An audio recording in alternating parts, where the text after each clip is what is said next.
अस्सलाम वालेकुम, मैं हूँ आमिर खाकवानी। अपने फेसबुक और यूट्यूब चैनल में आपका खैर मकदम। आज हम अपने व्लॉग में बात करेंगे चौधरी परवेज़ इलाही केस में जो ड्रामाई पेशरफ्त हुई, पिछली पेशियों में भी आई भी, आगे भी, और ये जो कुछ हुआ इस पे हम बात करेंगे।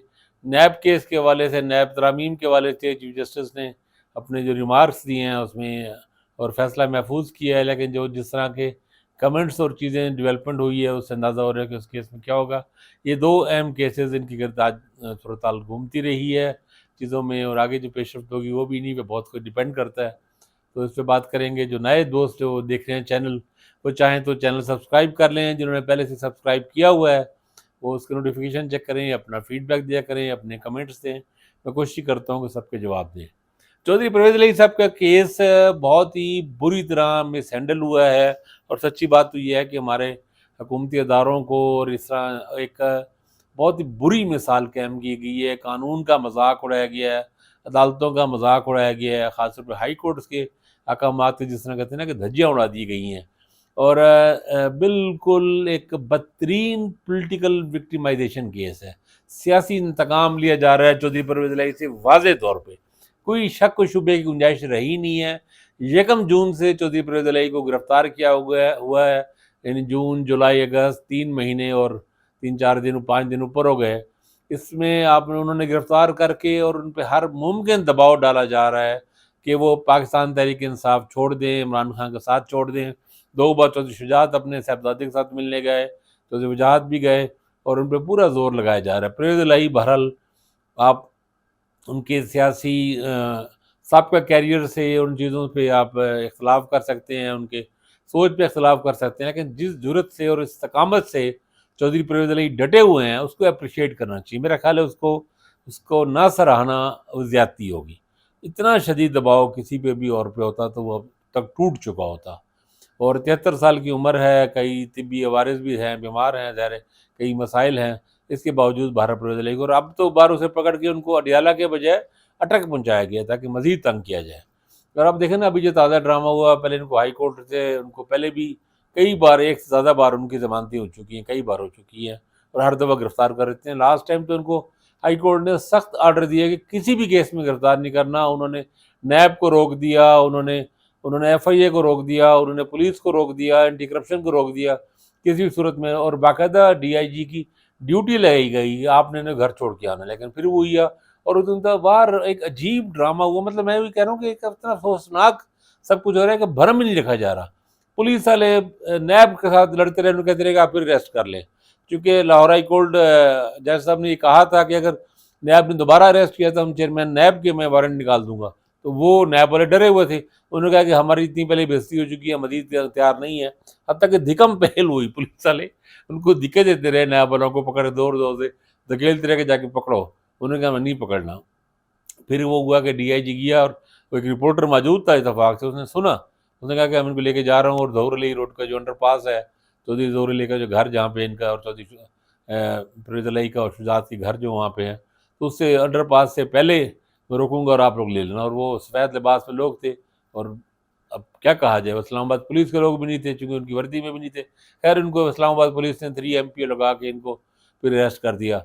अच्छा, अब लाहौर हाई कोर्ट में जस्टिस संजय रफ़ीक साहब ने इसका नोटिस लिया, उन्होंने नोटिस भी जारी किए, और वो बहुत सख्त उनका ज़ाहिर है कंटेम्प्ट, ज़बरदस्त तौहीन अदालत बंदी। इससे तौहीन अदालत का इससे बड़ा फिट केस ही नहीं है। और असूली तौर पर तो डीआईजी, आईजी, इवन मैं तो समझता हूँ निगरान वज़ीर आला को भी लपेट में ले लेना चाहिए। इन सब लोगों में पूरी इंतज़ामिया, सूबाई इंतज़ामिया को इनके खिलाफ सख्त कार्रवाई होनी चाहिए थी। लेकिन एक बहुत ही अफसोसनाक काम ऐसा हुआ जिसकी कोई अदालती तारीख में मिसाल नहीं मिलती, और बदकिस्मती से ये काम chief justice Lahore high court ने किया कि केस में वीक के दरमियान में रोस्टर कभी चेंज नहीं किया था। इनका रोस्टर तोड़ा गया।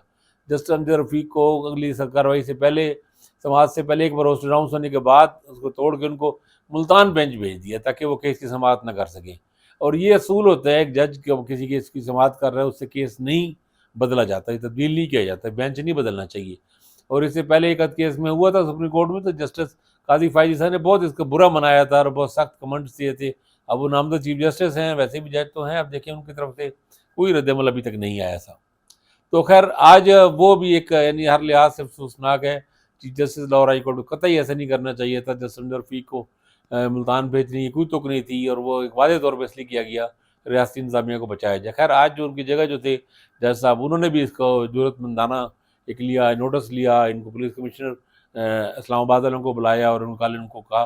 لیکن مزید جو ڈرامائی دلچسپی ہوئی کہ جسٹس جہانگیری صاحب، اسلام آباد ہائی کورٹ کے جج صاحب، انہوں نے نظر بندی 3 ایم پی او کے تحت معطل کر دی اور ان کو رہائی کے احکامات جاری کر دیے۔ اب تک جب میں یہ ویڈیو کر رہا ہوں، ویلاگ بنا رہا ہوں، تو ان کی تحریری احکامات پہنچ چکے ہیں، روپکار پہنچ گئی ہے۔ لیکن اب دیکھیں پولیس لائن وہ ان کے وکیل بتا رہے تھے کہ روانہ بھی ہو گیا ہے ہرکارہ لے کے۔ اب اس پہ عمل ہوتا ہے یا نہیں ہوتا، یہ ایک جتنا مذاق بنا ہوا ہے، اس میں کوئی بعید نہیں۔ لیکن اب مجھے لگ رہا ہے کہ چودھری پرویز الہی کو چھوڑنا پڑے گا، آج نہیں تو کل چھوڑنا ہی پڑے گا۔ نہیں چھوڑیں گے تو پھر سسٹم اڑ جائے گا، باقی اب کچھ بچا نہیں ہے اس میں۔ آخری جو بھرم تھا، آخری پردہ تھا، وہ بھی ختم ہو چکا ہے۔ یا پھر یہ کہ ٹاپ لیول کے جو بیوروکریٹ ہیں، کمشنر اسلام آباد اور اس طرح کے جو دوسرے افسران ہیں، وہ توہین عدالت میں اریسٹ ہو جائیں گے یا ان کے خلاف کارروائی ہو جائے گی عدالت میں۔ لاہور ہائی کورٹ میں بھی، اسلام آباد ہائی کورٹ میں، دونوں جگہ میں بہت سخت ہے، کیونکہ اس وقت کورٹس کی اتھارٹی کا معاملہ بھی آ گیا ہے، قانون کا احترام اور سب چیزیں اس طرح ہو گئی ہیں لیکن بات یہ ہے کہ ایسا کرنے کی ضرورت کی بچی ہے۔ اب دیکھیں نا، جسٹس صاحب نے پوچھا اسلام آباد ہائی کورٹ میں کہ انہوں نے کیا کیا ہے نقض امن، قانون توڑنے کے لیے، امن کے لیے نقض امن میں کیا جاتا ہے کہ بھئی قانون میں یعنی امن میں جو خلل پڑنے کے لیے 3 مہینے سے وہ بندہ وہ اریسٹ ہے، 73 سال اس کی عمر ہے، ایجیٹیشن اس کا مزاج نہیں ہے چودھری پرویز الہی کا۔ وہ نہ 9 مئی میں تھے، نہ کسی اور میں تھے، کسی احتجاج میں، کسی جلسے میں گئے ہی نہیں چودھری پرویز الہی سرے سے۔ تو ایسے اس بندے نے کیا اس پہ 3 ایم پی لگانا ہے اور کتنا آپ نے اسے کھینچنا ہے، آخر کیا کرنا ہے؟ انہوں نے کہا کوئی ایسی کوئی سرگرمی ہو بھی نہیں رہی اسلام آباد میں، تو انہوں نے ان کو وہ کر دیا، نظر بندی ختم کر دی۔ اور یہ 3 ایم پی تو بڑے ظالمانہ انداز میں پکڑا ہوا ہے سب چیزوں کو، اور جو ہو رہا ہے یہ بہت افسوسناک ہے اور اس پہ آواز اٹھانی چاہیے۔ میرا خیال ہے میڈیا کے لوگوں کو، لکھنے والوں کو، پولیٹیکل ایکٹیوسٹ کو، ہیومن رائٹ ایکٹیوسٹ کو، وکلاء کو، ریٹائر جج صاحبان کو، سول سوسائٹی کو اس پہ آواز اٹھانی چاہیے۔ یہ بہت زیادتی ہے کہ ایک جج اگر کسی کے کیس سن رہا ہے، پرسو کر رہا ہے، اس کے درمیان میں اسے بینچ تبدیل کر دی جائے، اسے دوسرے شہر بھیج دیا جائے اور روسٹر اس کا بدل دیں، اور یہ اس طرح کے کام نہیں ہونے چاہیے۔ اور یہ عدالت کے، ہائی کورٹ کے اتنے کلیئر احکامات ہوں، اس کی خلاف ورزی کی جائے، یہ بہت زیادتی ہے۔ یہ سیاسی جماعتیں جو خاموش بیٹھی ہیں، مطلب بدترین منافقت کری ہے پاکستان پیپلز پارٹی، مجسم شر اور مجسم منافقت بنے ہوئے ہیں پیپلز پارٹی کے لوگ۔ اور یہ جو نام نہاد رضا ربانی جیسے لوگ اور فرحت البابر جیسے لوگ، ہیومن رائٹ ایکٹیوسٹ، چلو خیر پیپلز پارٹی میں الگ سے ایک ولاگ کروں گا اور آج ہی کروں گا انشاءاللہ۔ تو چودھری پرویز الہی کی اس میں کچھ دیر بعد پتہ لگے گا، لیکن ظاہر اس وقت ولاگ کرنا میری مجبوری ہے، میں بہت لیٹ کر دوں گا تو پھر زیادہ لیٹ ہو جائے گا، کوئی ڈیولپمنٹ کو بڑی ہوئی تو پھر دوبارہ بھی کر لوں گا میں۔